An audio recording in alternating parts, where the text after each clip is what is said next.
ನಮಸ್ತೆ ವೀಕ್ಷಕರೇ, ನಮ್ಮ ಕರ್ನಾಟಕ ಸುದ್ದಿಗೆ ಸ್ವಾಗತ. ನಾನು ಸವಿತಾ ದೊಡ್ಡಯ್ಯ. ವಂದೇ ಭಾರತ್ ರೈಲು ತುಮಕೂರು ರೈಲ್ವೆ ನಿಲ್ದಾಣದಲ್ಲಿ ನಿಲುಗಡೆಗೆ ಆದೇಶ ಮಾಡಲಾಗಿದೆ ಎಂದು ಕೇಂದ್ರ ಜಲಶಕ್ತಿ ಮತ್ತು ರಾಜ್ಯ ರೈಲ್ವೆ ಖಾತೆ ಸಚಿವ ವಿ ಸೋಮಣ್ಣ ತಿಳಿಸಿದ್ದಾರೆ.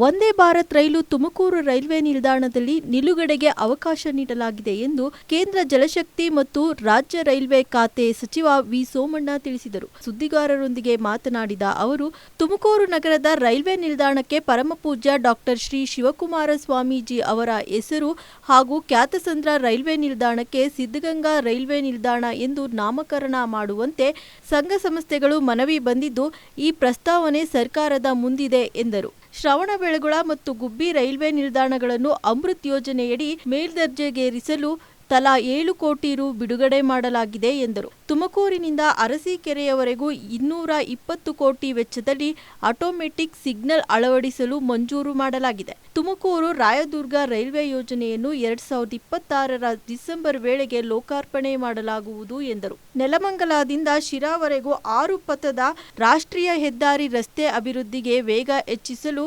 ಸಂಬಂಧಪಟ್ಟ ಅಧಿಕಾರಿಗಳೊಂದಿಗೆ ಚರ್ಚಿಸಲಾಗಿದೆ. ಗುಬ್ಬಿ ತಾಲೂಕಿನ ದೊಡ್ಡಗುಣಿ ಬಳಿ ಜನರು ರಸ್ತೆ ದಾಟಲು ಹಾಗೂ ಅಪಘಾತ ತಪ್ಪಿಸಲು ಸ್ಕೈವಾಕ್ ನಿರ್ಮಾಣ ಮಾಡಲಾಗುವುದು ಎಂದರು. ಈ ಸುದ್ದಿಗೋಷ್ಠಿಯಲ್ಲಿ ಶಾಸಕರಾದ ಜ್ಯೋತಿ ಗಣೇಶ್, ಸುರೇಶ್ ಗೌಡ, ಮಾಜಿ ಸಚಿವ ಬಿಸಿ ನಾಗೇಶ್, ಜಿಲ್ಲಾಧ್ಯಕ್ಷ ರವಿ ಹೆಬ್ಬಾಕ, ವಕ್ತಾರ ಸದಾನಂದ, ಚಿದಾನಂದ ಗೌಡ ಸೇರಿದಂತೆ ಮತ್ತಿತರ ಮುಖಂಡರು ಉಪಸ್ಥಿತರಿದ್ದರು. ತುಮಕೂರಿಗೆ ವಂದೇ ಭಾರತ್ ಟ್ರೈನ್ ಬಂದು ತುಂಬ ದಿನ 10 ತಿಂಗಳಾಯಿತು. ನಮ್ಮಿಂದ ದಾವಣಗೆರೆಗೆ ಹೋಗ್ತದೆ, ದಾವಣಗೆರೆಯಿಂದ ಬರ್ತದೆ, ಹುಬ್ಳಿಗೆ ಹೋಗ್ತದೆ, ಮತ್ತೊಂದಕ್ಕೆ ಹೋಗ್ತದೆ. ಎಲ್ಲ ಕಡೆಯಲ್ಲೂ ಕೂಡ ಟ್ರೈನ್ ಓಡಾಡ್ತಾಯಿತ್ತು, ನಿಲ್ಲಿಸಿರಲಿಲ್ಲ. ಮೊನ್ನೆ ನಾನು ದೇವದುರ್ಗದಲ್ಲಿ ಏನು ಗುಲ್ಬರ್ಗಕ್ಕೆ ಹೋಗ್ತಕ್ಕಂಥ ವಂದೇ ಭಾರತ್ ಟ್ರೈನನ್ನು ನಿಲ್ಲಿಸಿದ್ವಿ. ಅದೇ ರೀತಿ 24ನೇ ತಾರೀಕು ಶನಿವಾರ ಸಂಜೆ 6:15 ಗಂಟೆಗೆ ವಂದೇ ಭಾರತ್ ಟ್ರೈನು ಅವತ್ತಿಂದ ಇಲ್ಲಿ ನಿಲ್ತಕ್ಕಂಥದ್ದಕ್ಕೆ ಸೂಚನೆ ಆಗಿದೆ. ನಾವ್ಯಾರಾದರೂ ಬರ್ತೀವಿ, ನಾನೇ ಬರ್ತೀನಿ. ಅದನ್ನು ನಾವೆಲ್ಲರೂ ಸೇರಿಕೊಂಡು ಫ್ಲ್ಯಾಗ್ ಮಾಡಿ ನಾನು ಇಲ್ಲಿಂದ ಅದೇ ಟ್ರೈನಲ್ಲಿ ಬೆಂಗಳೂರಿಗೆ ಹೋಗ್ತೀನಿ. ಅದಾದಮೇಲೆ ಪ್ರತಿದಿನವೂ ಕೂಡ ರೊಟೀನ್ ವರ್ಕ್ನಲ್ಲಿ ಅದು ನಡೀತದೆ. ಅದಲ್ದಿರ ತುಮಕೂರು ನಗರದ ಜನಸಂದಣಿಯನ್ನು ಅರ್ಥ ಮಾಡಿಕೊಂಡು ಬೆಳಿಗ್ಗೆ 9-9:15 ಗಂಟೆ ಒಳಗಡೆ ಮೇಮೋ ಟ್ರೈನ್ ಅಂತ ಅಂದ್ಬಿಟ್ಟು ಹೋಗುವಾಗ ಬರುವಾಗ 2 ಕಡೆ ನಿಲ್ತದೆ. 6:15ಗೆ ಬರ್ತದೆ. 1 ನಿಮಿಷ, 1.5 ನಿಮಿಷ, 2 ನಿಮಿಷ ಮಾಮೂಲಿ ನಿಲ್ಲಿಸ್ತಾರೆ. ಮುಂದಕ್ಕೆ ಹೋಗ್ತದೆ. ಬೆಳಿಗ್ಗೆ 5 ಗಂಟೆ 5:50 ಬರ್ತದೆ. ಅದು ಫಾರ್ಮಾಲಿಟೀಸು ಅವತ್ತು ಮಾಡೋದು ಅಂತ ಇದು ಮಾಡಿದ್ವಿ. ದಿನ ಕಂಟಿನ್ಯೂ ಆಯ್ತದೆ. ಅದು ನಾನು ಬಂದಾಗ ಹೋದಾಗಲ್ಲಪ್ಪ ತಂದೆ, ನೀನಿದ್ದಾಗ ಆಯ್ತದದು, ಹಾಗೆ ಕಂಟಿನ್ಯೂ ಆಯ್ತದೆ. ಹಾಗಾಗಿ ಮೆಮೋ ಟ್ರೈನ್ ಅಂತ ಅಂದ್ಬಿಟ್ಟು ನಿಮಗೆ ಇಲ್ಲಿ ತುಂಬ ಜನ ನಮಗೆ ಟ್ರೈನು ಬೋಗಿಗಳು ಬೇಕು, ಮತ್ತೊಂದು ಬೇಕು ಅಂತ ಇದ್ರು. ನಾವು ರಾಜ್ಯಕ್ಕೆ 3 ಮೆಮೋ ಟ್ರೈನ್ಗಳನ್ನು ಬಿಡ್ತಾಯಿದ್ದೀವಿ. ಇದರಲ್ಲಿ ಒಂದನ್ನು ತುಮಕೂರಿಗೆ ಮಾಡಿ ಅದನ್ನು ಕೂಡ ಇನ್ನೊಂದು 8-15 ದಿವಸದಲ್ಲಿ ಒಂದು ಡೇಟ್ ಫಿಕ್ಸ್ ಮಾಡಿ ನನಗೆ ಯಾವತ್ತು ಬಿಡುವು ಇರ್ತದೆ ಅವತ್ತು ಬೆಳಿಗ್ಗೆ 9-9:05 ಇಲ್ಲಿ ಬಿಡ್ತಾರೆ. 10-10:10ಕ್ಕೆ ಯಶವಂತಪುರಕ್ಕೆ ಹೋಗ್ತಾರೆ. ಮತ್ತು ಅಲ್ಲಿಂದ 5:45-6 ಗಂಟೆ ಬಿಟ್ಟು 7-7:15ಗೆ ತುಮಕೂರಿಗೆ ಬರ್ತಕ್ಕಂಥ ವ್ಯವಸ್ಥೆಯನ್ನು ಮಾಡ್ತಕ್ಕಂಥದ್ದು. ಅದು 1500 ಜನ ಆ ಟ್ರೈನಲ್ಲಿ ಹೋಗೋದು ಕೆಪಾಸಿಟಿಯಲ್ಲಿ ಮಾಡ್ತಕ್ಕಂಥದ್ದನ್ನು ಈಗಾಗಲೇ ಮಾಡಿದ್ದೀನಿ. ಅದಲ್ದಿರ ಇವತ್ತು ನಮ್ಮಲ್ಲಿ ಲಾಜಿಸ್ಟಿಕ್ ಪಾರ್ಕ್ ಬರ್ತಾಯಿದೆ. ವಸಂತ ನರಸಾಪುರ ಒಂದು ದೊಡ್ಡ ಇಂಡಸ್ಟ್ರಿಯಲ್ ಕಾರಿಡಾರ್ ಆಗಿದೆ. ದಾಬಸ್ಪೇಟೆ ಬರ್ತಾಯಿದೆ. ಅತಿ ದಕ್ಷಿಣ ಭಾರತದಲ್ಲಿ ಅತಿ ಶೀಘ್ರವಾಗಿ ಬೆಳೀತಾ ಇರ್ತಕ್ಕಂಥ ನಗರ ಯಾವುದಾದ್ರು ಇದ್ದರೆ ಅದು ಬೆಂಗಳೂರನ್ನು ಹೊರತುಪಡಿಸಿದ್ರೆ ತುಮಕೂರು ಆಗ್ತಾಯಿದೆ. ತುಮಕೂರಿನ ಜೂನಿಯರ್ ಕಾಲೇಜು ಮೈದಾನದಲ್ಲಿ ಇಂದು ಮತ್ತು ನಾಳೆ ನಳಂದ ಪಬ್ಲಿಕ್ ಶಾಲೆ ಹಾಗೂ ಜಿಲ್ಲಾ ಪಂಚಾಯತ್ ಹಾಗೂ ಜಿಲ್ಲಾ ಶಿಕ್ಷಣ ಇಲಾಖೆ, ಶಾಲಾ ಶಿಕ್ಷಣ ಇಲಾಖೆ ಸಂಯುಕ್ತಾಶ್ರಯದಲ್ಲಿ 2023-24ನೇ ಸಾಲಿನ ನಗರದ 2ನೇ ಹೋಬಳಿ ಮಟ್ಟದ ಕ್ರೀಡಾಕೂಟ ಆಯೋಜಿಸಲಾಗಿದೆ.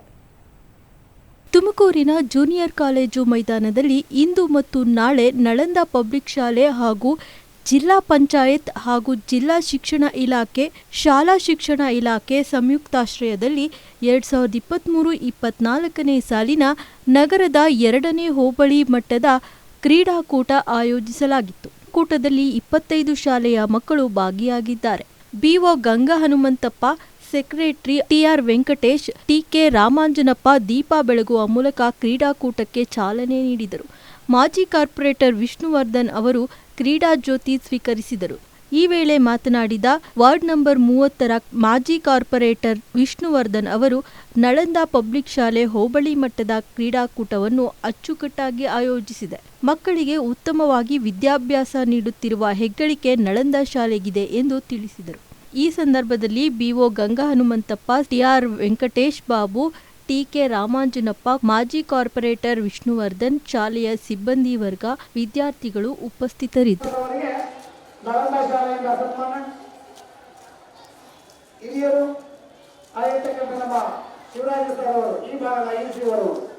ಏನು ತುಮಕೂರು ನಗರದ ಹೈಸ್ಕೂಲ್ ಫೀಲ್ಡ್ ಒಂದು ಫೀಲ್ಡಲ್ಲಿ ಹೋಬಳಿ ಮಟ್ಟದ ತುಮಕೂರು ಹೋಬಳಿ ಮಟ್ಟದ 2ನೇ ವಿಭಾಗದ ಒಂದು ಕ್ರೀಡಾಕೂಟ ಸ್ಪರ್ಧೆ ನಡೀತಾ ಇದೆ.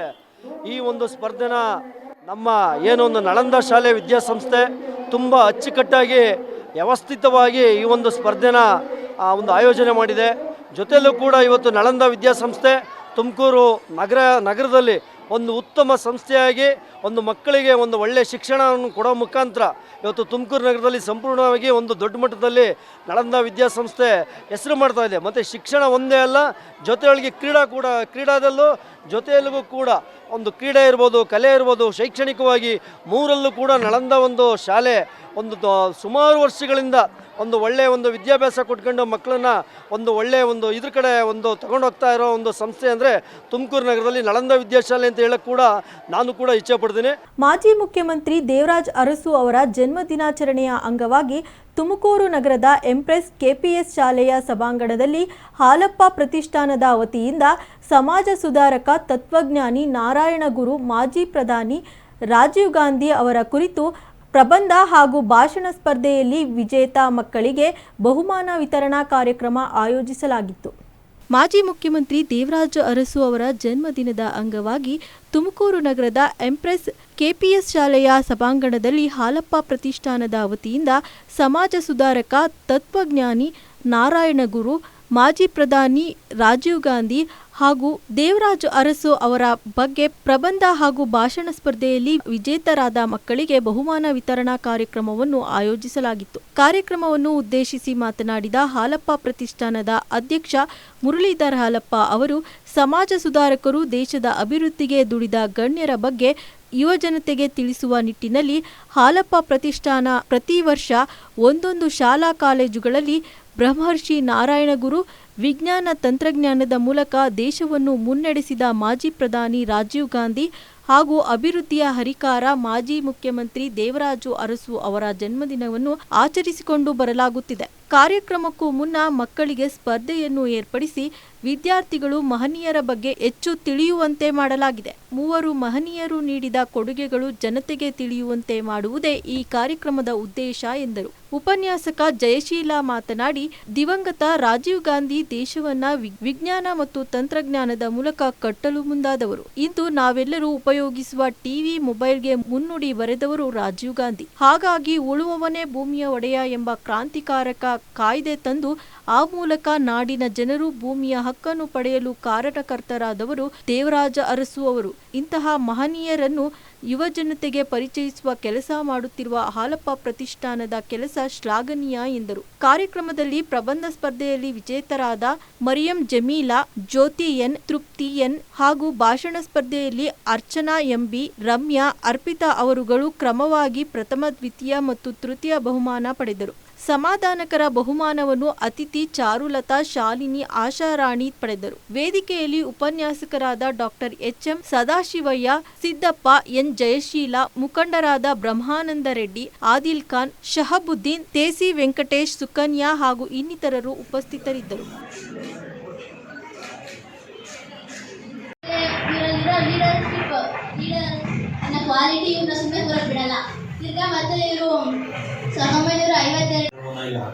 ಹಮ್ಮಿಕೊಳ್ಳಲಾಗಿದೆ. ಈ ಒಂದು ಹಿನ್ನೆಲೆಯಲ್ಲಿ ನಿಮಗೆ ಪ್ರಬಂಧ ಸ್ಪರ್ಧೆ ಮತ್ತು ಭಾಷಣ ಸ್ಪರ್ಧೆಯನ್ನು ಕೂಡ ಏರ್ಪಡಿಸಲಾಗಿತ್ತು. ಅದರಲ್ಲಿ ಈಗಾಗಲೇ ಬಹುಮಾನವನ್ನು ಕೂಡ ಇವರೆಲ್ಲ ಸ್ವೀಕರಿಸಿದ್ದಾರೆ. ಹಾಗಾಗಿ ಈ ವೇದಿಕೆಯಲ್ಲಿ ಇರ್ತಕ್ಕಂಥ ಮುರಳೀಧರ ಹಾಲಪ್ಪನವರೇ ಹಾಗೂ ಇಲ್ಲಿ ಆಗಿರ್ತಕ್ಕಂಥ ನಮ್ಮ ಉಪನ್ಯಾಸಕ ಮಿತ್ರರೇ ಹಾಗೂ ವಿವಿಧ ಪತ್ರಕರ್ತವರ ಮಿತ್ರರೇ ಹಾಗೂ ಮಕ್ಕಳೇ, ಬೇರೆ ಬೇರೆ ಕಡೆಯಿಂದ ಬಂದಿರತಕ್ಕಂಥ ಆಗಮಿಸ್ತಕ್ಕಂಥ ಗಣ್ಯರೇ, ಈಗಾಗಲೇ ಮಕ್ಕಳು ಕೂಡ ಈ ಒಂದು 3 ಜನಗಳ ಬಗ್ಗೆ ಎಲ್ಲ ಮಾತಾಡಿದ್ದಾರೆ. ಹಾಗೆ ನಮ್ಮ ಜಯಶೀಲ ಅವರು ಕೂಡ ಈ ಮಹಾ ಚೈತನ್ಯಗಳ ಬಗ್ಗೆ ಸಾಕಷ್ಟು ಮಾಹಿತಿಯನ್ನು ನೀಡಿದ್ದಾರೆ. ಮಕ್ಕಳ ನಾವು ನೋಡಿ ಫೋಟೋ ಇಟ್ಟು ಎಲ್ಲ ಪೂಜೆ ಮಾಡ್ತಾ ಇದ್ದೀವಿ ಅಂತಂದರೆ ಇವರ ಕೊಡುಗೆ ಏನು ಅಂತೇಳಿ ನಾವು ಅರ್ಥ ಮಾಡ್ಕೊಳ್ತೀವಿ. ಸಮಾಜಕ್ಕೆ ನಾವು ಇವರನ್ನು ಸ್ಮರಿಸ್ತೀವಿ ಅಂತಂದರೆ ಅವರು ಸಮಾಜಕ್ಕೋಸ್ಕರ ಏನು ಬಿಟ್ಟೋಗಿದ್ದಾರೆ ಅನ್ನೋದನ್ನು ನಾವು ನೆನೆಸ್ಕೋಬೇಕಾಗತ್ತೆ.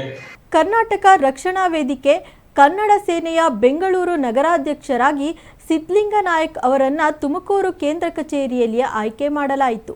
ಕರ್ನಾಟಕ ರಕ್ಷಣಾ ವೇದಿಕೆ ಕನ್ನಡ ಸೇನೆ ಬೆಂಗಳೂರು ನಗರಾಧ್ಯಕ್ಷರಾಗಿ ಸಿದ್ಧಲಿಂಗ ನಾಯಕ್ ಅವರನ್ನು ತುಮಕೂರು ಕೇಂದ್ರ ಕಚೇರಿಯಲ್ಲಿ ಸಂಘದ ಪದಾಧಿಕಾರಿಗಳು ಆದೇಶ ಪತ್ರ ನೀಡುವ ಮೂಲಕ ಆಯ್ಕೆ ಮಾಡಲಾಯಿತು. ಈ ವೇಳೆ ಸಂಘದ ಜಿಲ್ಲಾಧ್ಯಕ್ಷ ಅರುಣ್ ಕುಮಾರ್ ಮಾತನಾಡಿ, ಬೆಂಗಳೂರಿನ ಎಲ್ಲ ವಾರ್ಡ್ಗಳಲ್ಲಿಯೂ ನಮ್ಮ ಸಂಘದ ಕೇಂದ್ರವನ್ನು ಸ್ಥಾಪಿಸುತ್ತೇವೆ. ಬೆಂಗಳೂರಿನಲ್ಲಿ ಒಳ್ಳೆ ರೀತಿ ಕೆಲಸ ಮಾಡಲು ಎಲ್ಲ ರೀತಿ ಸಹಕಾರ ನೀಡುತ್ತೇವೆ ಎಂದು ತಿಳಿಸಿದರು. ಈ ಸಂದರ್ಭದಲ್ಲಿ ಕನ್ನಡ ಸೇನೆ ರಾಜ್ಯಾಧ್ಯಕ್ಷ ಅರುಣ್ ಕುಮಾರ್, ರಾಜ್ಯ ಸಂಘಟನಾ ಕಾರ್ಯದರ್ಶಿ ಅಶೋಕ್ ಕನ್ನಡಿಗ, ರಾಜ್ಯ ಕಾರ್ಯದರ್ಶಿ ರಾಜಣ್ಣ, ಮಧ್ಯ ಕರ್ನಾಟಕ ಅಧ್ಯಕ್ಷ ರವಿ ನಾಯಕ್, ಮಹಿಳಾ ಘಟಕದ ರಾಜ್ಯೋಪಾಧ್ಯಕ್ಷೆ ಲಕ್ಷ್ಮಿ, ಜಿಲ್ಲಾ ಕಾರ್ಯದರ್ಶಿ ಶ್ರೀನಿವಾಸ್ ಉಪಸ್ಥಿತರಿದ್ದರು.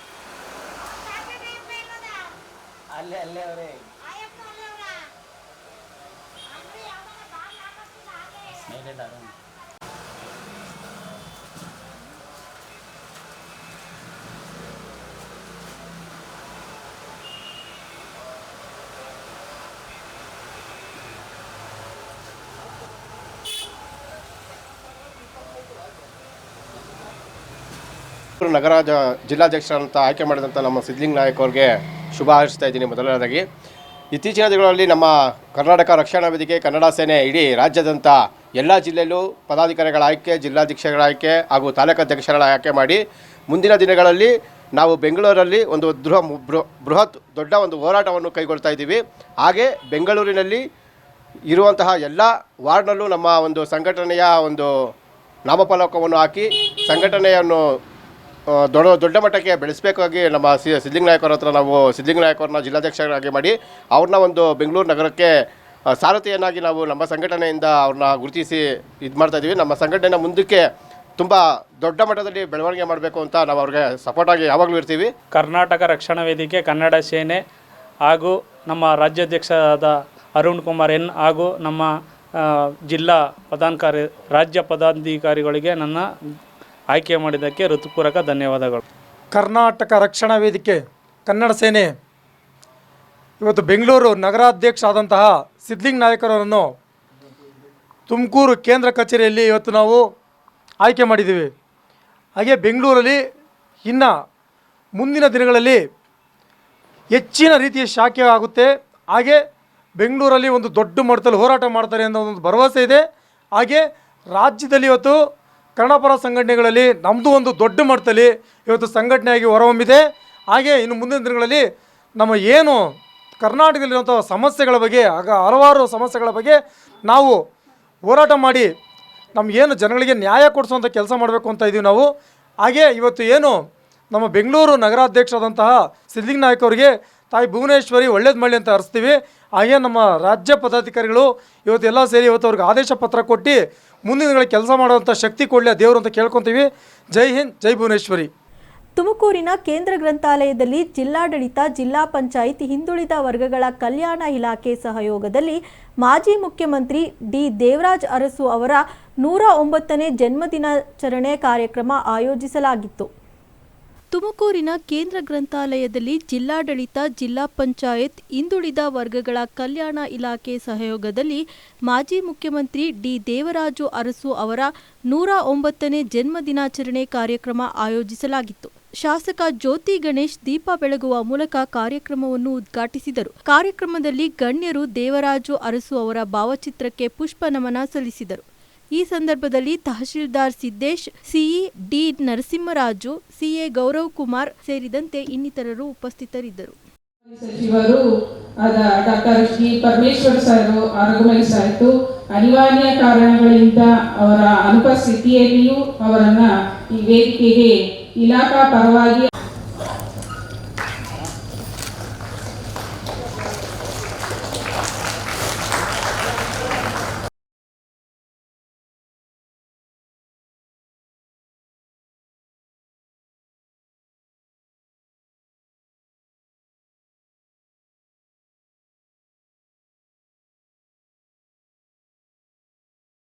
ಮಾಜಿ ಮುಖ್ಯಮಂತ್ರಿಗಳಾದಂತಹ ದೇವರಾಜ ಅರಸು ಅವರ 109ನೇ ಜನ್ಮದಿನಾಚರಣೆಯನ್ನು ನಾವು ಆಚರಿಸ್ತಾ ಇದ್ದೀವಿ. ಆಗಲೇ ವಿಸ್ತೃತವಾಗಿ ದೇವರಾಜ ಅರಸು ಅವರ ಬಗ್ಗೆ ಸಂಪೂರ್ಣವಾಗಿ ಅವರ ಜೀವನ ಚರಿತ್ರೆಯನ್ನೇ ಹೇಳಿದ್ದಾರೆ. ಅವರ ಸಾಧನೆಗಳು ಹಲವಾರು. ಈಗ ಭಾರತದ ಸಂವಿಧಾನದಲ್ಲಿ ನ್ಯಾಯ ಅನ್ನುವಂತಹ ಪರಿಕಲ್ಪನೆ ಇದೆ. ಆ ನ್ಯಾಯ ಅನ್ನುವಂಥದ್ದು ಅದು ಸಾಮಾಜಿಕವಾಗಿ ಆದರೂ ಇರ್ಬೋದು, ಆರ್ಥಿಕವಾಗಿ ಆದರೂ ಇರ್ಬೋದು, ರಾಜಕೀಯವಾಗಿ ಆದರೂ ಇರ್ಬೋದು. ಆ 3 ಆಯಾಮಗಳನ್ನು, ಅದರಲ್ಲಿ 3ಕ್ಕೆ 3 ಕೂಡ ಸರಿಯಾಗಿ ಪಾಲಿಸಿದಂತಹ ಮುಖ್ಯಮಂತ್ರಿಗಳು ಅವರು ಅಂತ ಹೇಳಬಹುದು. ಈಗ ಕಂದಾಯ ಇಲಾಖೆ, ನಾವಿರ್ತಕ್ಕಂತಹ ಇಲಾಖೆ 1974ರಲ್ಲಿ ಭೂ ಸುಧಾರಣೆ ಅನ್ನುವಂತಹ ಪರಿಕಲ್ಪನೆಯನ್ನು 1950ರಲ್ಲಿ ಪ್ರಾರಂಭ ಆಗಿತ್ತು. ಆದರೆ ಅದಕ್ಕೆ ಒಂದು ದಿಶೆಯನ್ನು ಕೊಡೋದ್ರಲ್ಲಿ ನಾವೆಲ್ಲೋ ವಿಫಲವಾಗಿದ್ವಿ. ಅದಕ್ಕೆ ದಿಶೆಯನ್ನು ಕೊಟ್ಟಿರ್ತಕ್ಕಂಥದ್ದು ಬಹುತೇಕ ನಮ್ಮ ಇಡೀ ದೇಶದಲ್ಲೇ ನಾವು ಪ್ರಥಮ ಸ್ಥಾನದಲ್ಲಿ ಕೂರ್ತೀವಿ ಅಂತ ನಾವು ಹೇಳಬಹುದು, ಗರ್ವದಿಂದ ಹೇಳಬಹುದು. ಆ ಭೂ ಸುಧಾರಣೆ ಪರಿಕಲ್ಪನೆಯಿಂದಾಗಿಯೇ ಭೂ ನ್ಯಾಯ ಮಂಡಳಿಗಳು ಹುಟ್ಟಿರ್ತಕ್ಕಂಥದ್ದು. ಇದರಿಂದ ಲಕ್ಷಗಟ್ಟಲೆ ಜನರಿಗೆ, ಲಕ್ಷಗಟ್ಟಲೆ ಕುಟುಂಬಕ್ಕೆ ಅನುಕೂಲ ಆಯಿತು ಅಂತ ಹೇಳಿದ್ರೆ ಅದರಿಂದೇನು ತಪ್ಪಾಗಲಾರದು. ಅದೇ ರೀತಿಯಲ್ಲಿ ಶಿಕ್ಷಣ ಕ್ಷೇತ್ರದಲ್ಲೂ ಅವರ ಕ್ರಾಂತಿ ನಾವು ಸ್ಮರಿಸಬೇಕಾದಂಥದ್ದು. ಅದು ಬ್ಯಾಕ್ವರ್ಡ್ ಕ್ಲಾಸಸ್ ಮತ್ತು ಮೈನಾರಿಟೀಸ್, ಹಿಂದುಳಿದ ವರ್ಗದವರು ಮತ್ತು ಅಲ್ಪಸಂಖ್ಯಾತರ ಹಾಸ್ಟೆಲ್ಗಳನ್ನು ಸ್ಥಾಪಿಸುವಂಥದ್ದು. ಅದಕ್ಕಾಗಿ ಅವರನ್ನು ಹಿಂದುಳಿದ ವರ್ಗಗಳ ಚಾಂಪಿಯನ್ ಅಂತ ಕರೀತಾರೆ. ಚಿಕ್ಕನಾಯಕನಹಳ್ಳಿ ತಾಲೂಕಿನ ತೀನಂಶ್ರೀ ಭವನದಲ್ಲಿ ಹಿಂದುಳಿದ ವರ್ಗಗಳ ಕಲ್ಯಾಣ ಇಲಾಖೆಯ ವತಿಯಿಂದ ಡಿ ದೇವರಾಜ್ ಅರಸು ಅವರ 109ನೇ ಜನ್ಮದಿನಾಚರಣೆ ಆಚರಿಸಲಾಯಿತು. ಚಿಕ್ಕನಾಯಕನಹಳ್ಳಿ ತಾಲೂಕಿನ ತೀನಂಶ್ರೀ ಭವನದಲ್ಲಿ ಹಿಂದುಳಿದ ವರ್ಗಗಳ ಕಲ್ಯಾಣ ಇಲಾಖೆಗಳ ವತಿಯಿಂದ ಡಿ ದೇವರಾಜು ಅರಸು ಅವರ 109ನೇ ಜನ್ಮದಿನಾಚರಣೆಯನ್ನು ಆಚರಿಸಲಾಯಿತು. ಶಾಸಕರಾದ ಸಿ.ಬಿ. ಸುರೇಶ್ ಕಾರ್ಯಕ್ರಮವನ್ನು ಉದ್ಘಾಟಿಸಿದರು. ನಂತರ ಮಾತನಾಡಿದ ಅವರು, ಮಕ್ಕಳು ಅರಸು ಅವರ ಜೀವನ ಮಾರ್ಗವನ್ನು ಅನುಸರಿಸಿಕೊಂಡು ಹೋಗಿ ಎಂದು ತಿಳಿಸಿದರು. ಈ ಸಂದರ್ಭದಲ್ಲಿ ಅರಸು ಅವರ ಹಾಸ್ಟೆಲ್ನಲ್ಲಿ ವಿದ್ಯಾಭ್ಯಾಸ ಮಾಡಿ ಅತಿ ಹೆಚ್ಚು ಅಂಕ ಗಳಿಸಿದ ವಿದ್ಯಾರ್ಥಿಗಳಿಗೆ ಸನ್ಮಾನಿಸಲಾಯಿತು.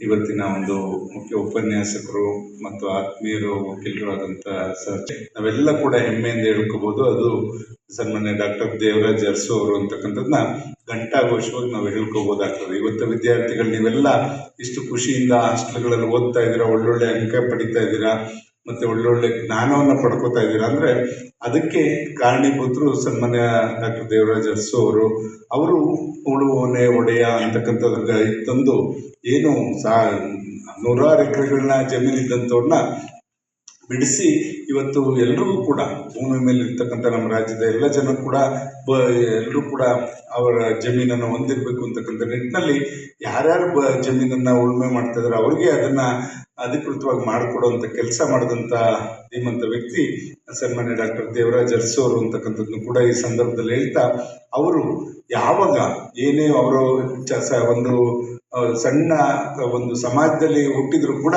ಅವರ ದಕ್ಷತೆ ಏನಿತ್ತು, ಅವರು ಇವತ್ತು ಉತ್ತಮ ರೀತಿಯಲ್ಲಿ ಇವತ್ತು ರಾಜ್ಯವನ್ನು ಕೊಂಡೊಯ್ತಕ್ಕಂಥದ್ದು. ಆಗಿನ ಕಾಲದಲ್ಲಿ ಇಷ್ಟೊಂದು ಮಾಧ್ಯಮ ಇಷ್ಟೊಂದು ಎಚ್ಚರಿಕೆಯಿಂದ ಇರಲಿಲ್ಲ. ಆದರೂ ಕೂಡ ಅವರು ನೇರವಾಗಿ ದಿಟ್ಟತನದಿಂದ ಇವತ್ತು ಸರ್ಕಾರವನ್ನು ನಡೆಸಿ 8 ವರ್ಷಗಳ ಕಾಲ ಅವರು ಮುಖ್ಯಮಂತ್ರಿಗಳಾಗಿದ್ದಂಥದ್ದು. ಮೊನ್ನೆ ನಾನು ದೇವೇಗೌಡರ ಜೊತೆ ಕೂತಂಥ ಸಂದರ್ಭ ಹೇಳ್ತಿದ್ರು, ಅಂಥ ಮಹಾಪುರುಷನ ನಾವು ನೋಡ್ಲಿಕ್ಕೆ ಸಾಧ್ಯ ಇಲ್ಲ ಅಂತಕ್ಕಂಥದ್ದು. ಯಾಕೆಂದರೆ ದೇವರಾಜ್ ಅರಸು ಅವರು ಕ್ಯಾಬಿನೆಟಲ್ಲಿ ಇವರು ವಿರೋಧ ಪಕ್ಷದ ನಾಯಕರಾಗಿದ್ದರು, ಹೇಳೋರು ಕೆಲಸನೂ ಕೂಡ ಮಾಡಿದ್ವಿ. ಅದಾದ ನಂತರ ಸಿಮೆಂಟ್ ರಸ್ತೆಗಳು ಮಾಡಿಸ್ಲಿಕ್ಕೆ ಕೂಡ ಎಲ್ಲ ಕೂಡ ಒಂದು ಯೋಜನೆ ಇದೆ.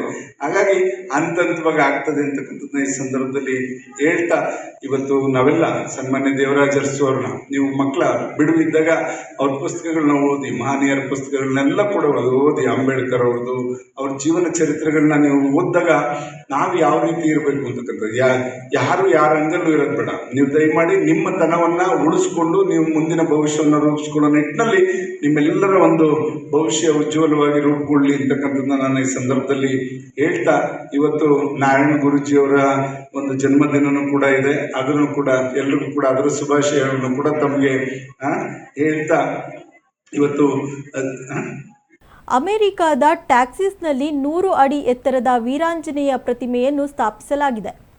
ಅಮೆರಿಕದಲ್ಲಿ 100 ಅಡಿ ವೀರಾಂಜನೇಯ ಪ್ರತಿಮೆ ಇದೀಗ ಎಲ್ಲರ ಗಮನ ಸೆಳೆಯುತ್ತಿದೆ. ಹೌದು, ಅಮೆರಿಕದ ಟೆಕ್ಸಾಸ್ನಲ್ಲಿ 100 ಅಡಿ ಎತ್ತರದ ವೀರಾಂಜನೇಯ ಪ್ರತಿಮೆಯನ್ನ ಸ್ಥಾಪಿಸಲಾಗಿದೆ. ಈ ವಿಗ್ರಹವನ್ನ ಹೂಸ್ಟನ್ ನಗರದ ಅಷ್ಟಲಕ್ಷ್ಮಿ ದೇವಸ್ಥಾನದ ಬಳಿ ಪ್ರತಿಷ್ಠಾಪನೆ ಮಾಡಲಾಗಿದೆ. ಉದ್ಘಾಟನೆ ಸಂದರ್ಭದಲ್ಲಿ ಭಕ್ತರು ಹೆಲಿಕಾಪ್ಟರ್ನಿಂದ ಪುಷ್ಪವೃಷ್ಟಿ ಮಾಡಿದ್ದಾರೆ. ಈ ಪ್ರತಿಮೆಯನ್ನ ಯೂನಿಯನ್ ಪ್ರತಿಮೆ ಅಂದರೆ ಒಗ್ಗಟ್ಟಿನ ದ್ಯೋತಕದ ಪ್ರತಿಮೆ ಎಂದು ಹೆಸರಿಸಲಾಗಿದೆ.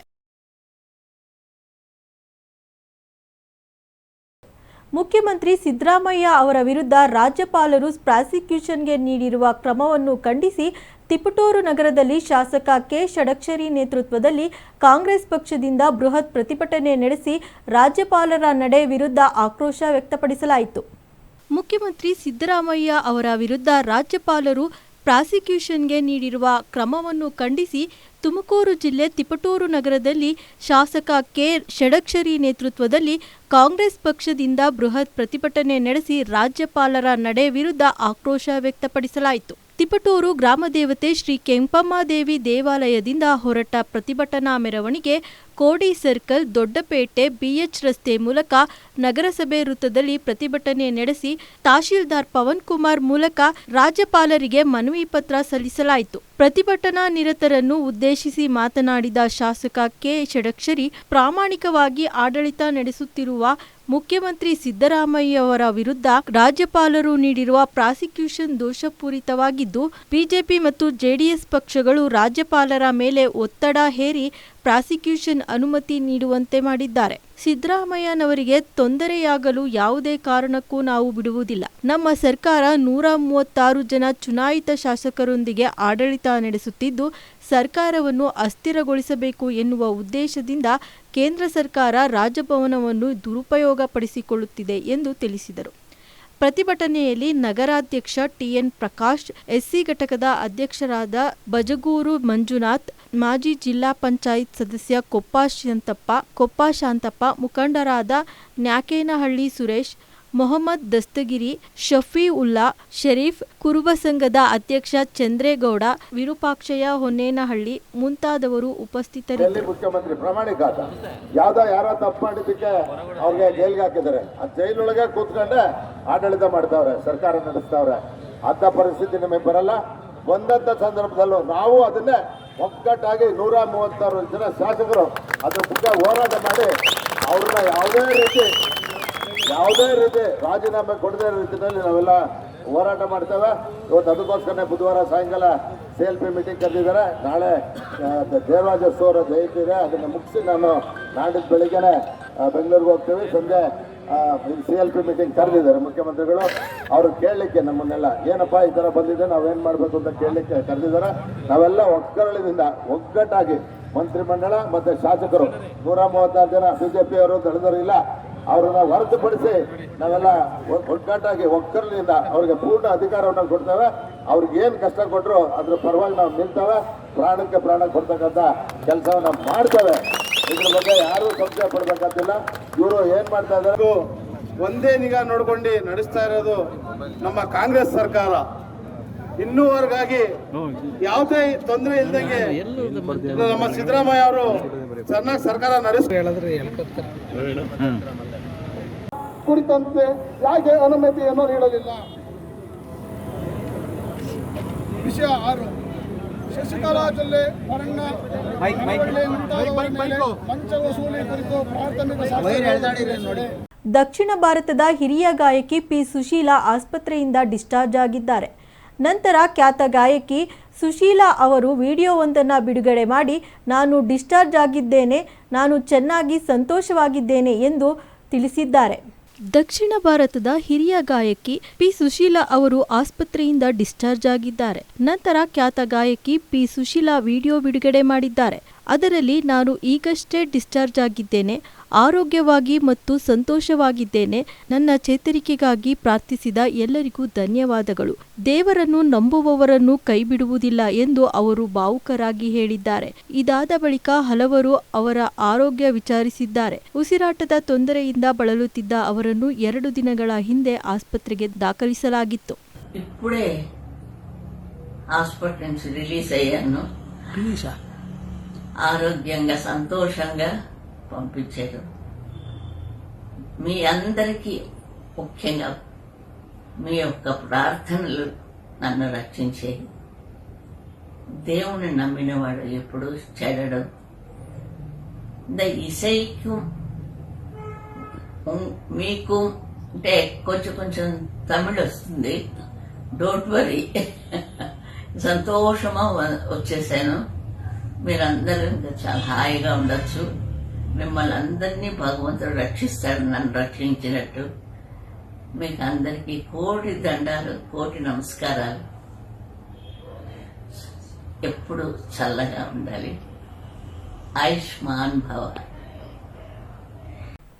ವಿಶ್ವವಿಖ್ಯಾತ ಮೈಸೂರು ದಸರಾ 2024ರ ಜಂಬೂ ಸವಾರಿ ಮೆರವಣಿಗೆಯಲ್ಲಿ ಭಾಗವಹಿಸುವ ಗಜಪಡೆಯ ಮೊದಲ 9 ಆನೆಗಳಿಗೆ ಆಗಸ್ಟ್ 21ರಂದು ವೀರ ಹೊಸನಹಳ್ಳಿಯಲ್ಲಿ ಪೂಜೆ ಸಲ್ಲಿಸುವ ಮೂಲಕ ಗಜಪಯಣ ಆರಂಭವಾಗಲಿದೆ.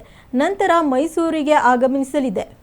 ವಿಶ್ವವಿಖ್ಯಾತ ಮೈಸೂರು ದಸರಾ 2024ರ ಜಂಬೂ ಸವಾರಿ ಮೆರವಣಿಗೆಯಲ್ಲಿ ಭಾಗವಹಿಸುವ ಗಜಪಡೆಯ ಮೊದಲ 9 ಆನೆಗಳಿಗೆ ಆಗಸ್ಟ್ 21ರಂದು ವೀರನ ಹೊಸಹಳ್ಳಿಯಲ್ಲಿ ಪೂಜೆ ಸಲ್ಲಿಸುವ ಮೂಲಕ ಗಜಪಯಣ ಆರಂಭವಾಗಲಿದೆ. ನಂತರ ಮೈಸೂರಿಗೆ ಆಗಮಿಸಲಿದ್ದು, ಗಜಪಯಣದ ಕುರಿತು ಮೈಸೂರು ವನ್ಯಜೀವಿ ವಿಭಾಗದ ಉಪ ಅರಣ್ಯ ಸಂರಕ್ಷಣಾಧಿಕಾರಿ ಡಾ. ಪ್ರಭುಗೌಡ ಐಬಿ ಅವರು ಮಾಧ್ಯಮಗೋಷ್ಠಿಯಲ್ಲಿ ಹೇಳಿದರು. ಅಭಿಮನ್ಯು ನೇತೃತ್ವದಲ್ಲಿ 9 ಗಜಪಡೆಗಳನ್ನು ಬೆಳಗ್ಗೆ 10:20ರಿಂದ 10:45ರವರೆಗೆ ತುಲಾ ಲಗ್ನದಲ್ಲಿ ಪೂಜೆ ಸಲ್ಲಿಸುವ ಮೂಲಕ ಗಜಪಡೆಗೆ ಸಾಂಪ್ರದಾಯಿಕ ಪೂಜೆ ಸಲ್ಲಿಸಲಾಗುವುದು. ಗಜಪಡೆಯನ್ನು ದಸರಾಗೆ ಸ್ವಾಗತ ಮಾಡುವ ಮೂಲಕ ದಸರಾ 2024ರ ಕಾರ್ಯಕ್ರಮಗಳಿಗೆ ಅಧಿಕೃತ ಚಾಲನೆ ಸಿಗಲಿದೆ. ಇದಾದ ಬಳಿಕ ವೀರನ ಹೊಸಳ್ಳಿಯಲ್ಲಿ ವೇದಿಕೆ ಕಾರ್ಯಕ್ರಮ ನಡೆಯಲಿದ್ದು, ಈ ಕಾರ್ಯಕ್ರಮದಲ್ಲಿ ಮೈಸೂರು ಜಿಲ್ಲಾ ಉಸ್ತುವಾರಿ ಸಚಿವ ಡಾ. ಎಚ್.ಸಿ. ಮಹದೇವಪ್ಪ, ಅರಣ್ಯ ಸಚಿವ ಈಶ್ವರ್ ಖಂಡ್ರೆ ಸೇರಿದಂತೆ ಹಲವಾರು ಗಣ್ಯರು ಭಾಗಿಯಾಗಲಿದ್ದಾರೆ. ವೇದಿಕೆ ಕಾರ್ಯಕ್ರಮದಲ್ಲಿ ಆನೆ ಮಾವುತರಿಗೆ, ಕಾವಾಡಿಗಳಿಗೆ ಸನ್ಮಾನ ಮಾಡಲಾಗುತ್ತದೆ. ದಸರಾದ ಪ್ರಮುಖ ಆಕರ್ಷಣೆಯಾಗಿದ್ದ ಅರ್ಜುನ ಆನೆ ಅಕಾಲಿಕ ಮರಣದ ಹಿನ್ನೆಲೆಯಲ್ಲಿ ಅರ್ಜುನನ ಬದಲಾಗಿ ಏಕಲವ್ಯ ಹೆಸರಿನ ಆನೆ ಮೊದಲ ಬಾರಿಗೆ ದಸರಾದಲ್ಲಿ ಭಾಗವಹಿಸಲಿದೆ. ಈ ಏಕಲವ್ಯ ಆನೆಯನ್ನು 2018ರಲ್ಲಿ ಚಿಕ್ಕಮಗಳೂರು ಜಿಲ್ಲೆಯ ಮೂಡಿಗೆರೆ ಬಳಿ ಸೆರೆ ಹಿಡಿಯಲಾಗಿತ್ತು. ಈ ಆನೆಯನ್ನು ಮತ್ತಿಗೋಡು ಆನೆ ಶಿಬಿರದಲ್ಲಿ ಪಳಗಿಸಲಾಗಿದೆ ಎಂದರು. 2ನೇ ಹಂತದ 5 ಆನೆಗಳು 10 ದಿನಗಳ ನಂತರ ಅರಮನೆಗೆ ಆಗಮಿಸಲಿದ್ದು, 2ನೇ ಹಂತದಲ್ಲಿ ಪ್ರಶಾಂತ, ಮಹೇಂದ್ರ, ಸುಗ್ರೀವ, ಲಕ್ಷ್ಮಿ ಹಾಗೂ ಹಿರಣ್ಯ ಆನೆಗಳು ಆಗಮಿಸಲಿವೆ. ಎಲ್ಲಾ ಆನೆಗಳನ್ನು ತೂಕ ಮಾಡಿ ಬಳಿಕ ಪ್ರತಿನಿತ್ಯ ಅರಮನೆಯಿಂದ ಬನ್ನಿ ಮಂಟಪದವರೆಗೆ ದಸರಾ ತಾಲೀಮು ನಡೆಸಲಾಗುವುದು ಎಂದು ವಿವರಿಸಿದರು. ಇಷ್ಟಿತ್ತು ಈ ಹೊತ್ತಿನ ಸುದ್ದಿ ಮತ್ತು ಮನರಂಜನೆಗಾಗಿ ನೋಡ್ತಾ ಇರಿ ನಮ್ಮ ಕರ್ನಾಟಕ ಟಿವಿ. ಇದು ಕನ್ನಡಿಗರ ಭರವಸೆ.